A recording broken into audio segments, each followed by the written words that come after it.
The coronavirus pandemic is igniting a battle over vote by mail. This as governors in many states are beginning to reopen their economies due to increased COVID-19 testing and believing they've reached the peak of coronavirus cases. With that said, many are wondering why they're pushing for vote by mail if the worst of the pandemic seems to be over. Well, here to weigh in on all this is the Executive Director of Honest Elections Project, Jason Snead. Thank you so much for joining us. Thank you for having me. So many people use the terms absentee voting and vote by mail interchangeably, but there's actually a clear distinction between the two. Can you explain that further? Sure. So absentee voting is actually available in every state right now. The difference between absentee voting and vote by mail, especially the way that vote by mail is being used by activists and politicians on the left today, is that with absentee voting, you have to request an absentee ballot. And in many states, you have to have a reason why you are requesting an absentee vote rather than showing up at a polling place on election day.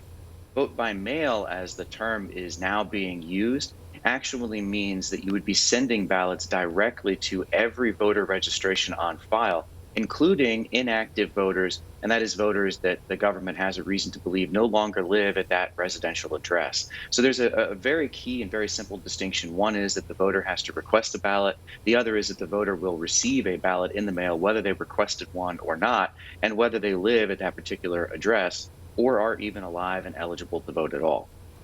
You say that mandating a national vote-by-mail election this November is not a solution and will only lead to confusion, fraud, and lawsuits. What are some of the problems of mail-in voting that lead to this?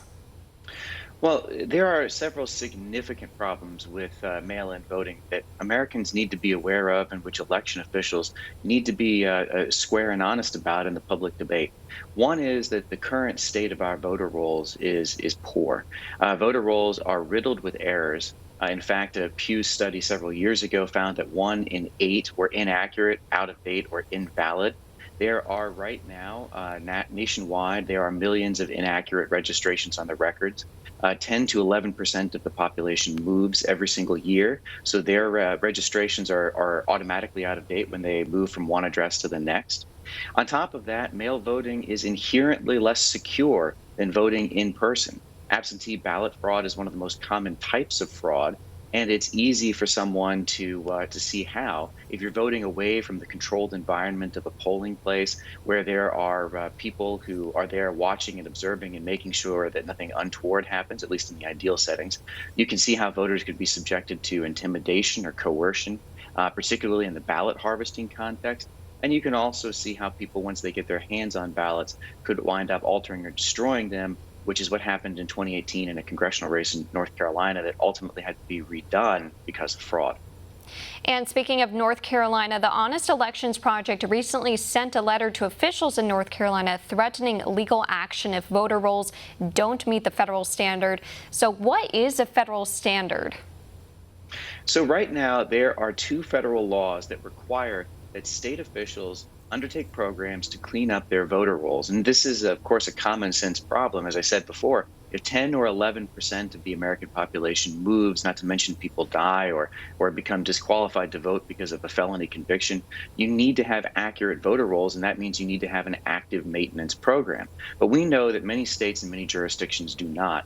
And so my group looked at voter registration records and looked at Census Bureau data and compared the numbers of registered voters to the estimates of their population, and found in North Carolina 36 counties where the voter registration rate was over 90% or over 100% in some cases. And for comparison for your viewers, the average nationally for voter registration in 2018 was about 67%.